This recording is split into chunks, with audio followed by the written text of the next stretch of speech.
Hi tribe! So now that I'm starting to post videos and articles on different rituals and things that I do, I wanted to take this first time to introduce you to having space for your ritual. And I think it's very important, and I've covered this in some of the articles and blogs that I've written, that you remember two things. One, rituals are 100% about authenticity and taking care of yourself. It can be as much as just taking a bath or taking a deep breath, and it should all be 100% intuitive. So I'm showing you what I keep in my room and what I use when I do rituals and what kind of stuff I just keep around as ideas.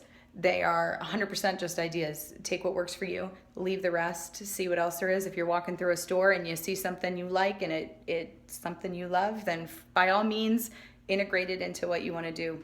I think it's important that you understand that claiming a space in a ritual is a matter of not just a room or an area. It's claiming the energy field around you, and however big that is, so you can live in that space. It is yours, and you block out other people's energy and other people's stuff from the day, because part of learning to be who we are is understanding what we feel and who we are in our bodies outside of what the world has put on us in that day. So I'm going to show you some things. I happen to have a room because I just happen to be able to have that right now in my life. I have not always. If you have 5 children running around, or you're living in a 1-bedroom or a studio apartment with another human being and you don't have a spot, then pick a corner. Pick a spot that you can steal for 15 minutes or 5 minutes. Maybe it's your bathroom, because if it was like me, that was the only time I could get away. And sometimes that didn't even matter. They would show up then.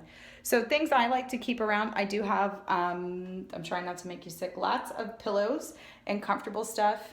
My room happens to have my yoga hammock, which, by the way, I'm going to point out, I'm not one of these people that does yoga all the time and I have some huge enlightened image of yoga. I think yoga is great. I think people who get a lot out of yoga, I think that's great. I don't, but I probably don't practice it properly. So my yoga hammock is for me to hang upside down in and do silly stuff, and occasionally exercise in and read in. So I just want to point that out. Again, I'm all about finding joy and bliss in the ways that you find joy and bliss. So I use things the way I want to. I do have this beautiful rug from Society 6. This is one of my favorites. I love the elephant. I love the pattern. I think bringing anything you have that brings you joy. So even if it's a small blanket, if you don't have much place that you can roll up and sit on, shove it in a basket, shove it in the back of your linen closet or the bottom of your bathroom cabinet. I keep a lighter because I always have candles. I have one large candle. This is my altar. And by the way, an altar is just a space to place things that you think are important. And they don't necessarily have to be of pagan origin or of really any origin or any particular religion or spirituality. They are things that you find are important. For me, I tend to go very much more to the side of Native American and nature-based source energy spiritual. But whatever you choose is good for you. I keep a bird on mine because that's just, birds are very important to me. I have my yoni egg, which is a crystal.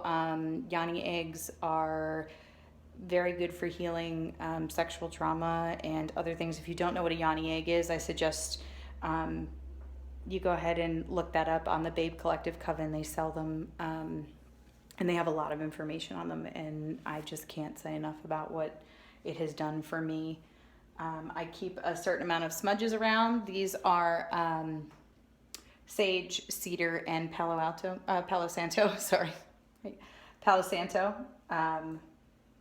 I keep a bracelet with the semicolon in the "My Story Isn't Over Yet" to remind me where I've come from and how far I've come.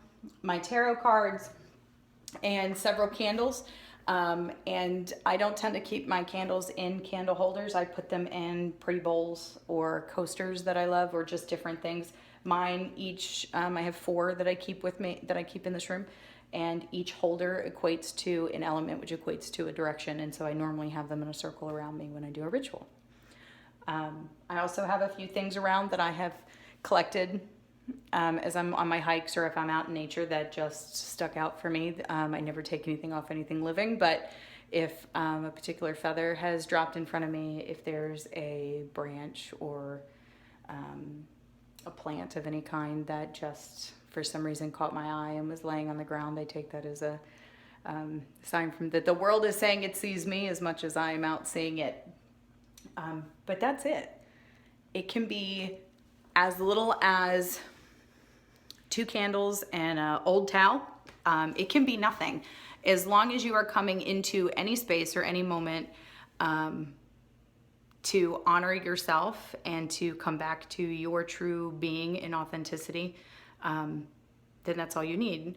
And in order to come back to yourself, you want to surround yourself and do rituals that have meaning to you, regardless of what other people have told you or you have felt. So I'm all for research. I'm for trying everything and seeing what sticks, just throw it all at it.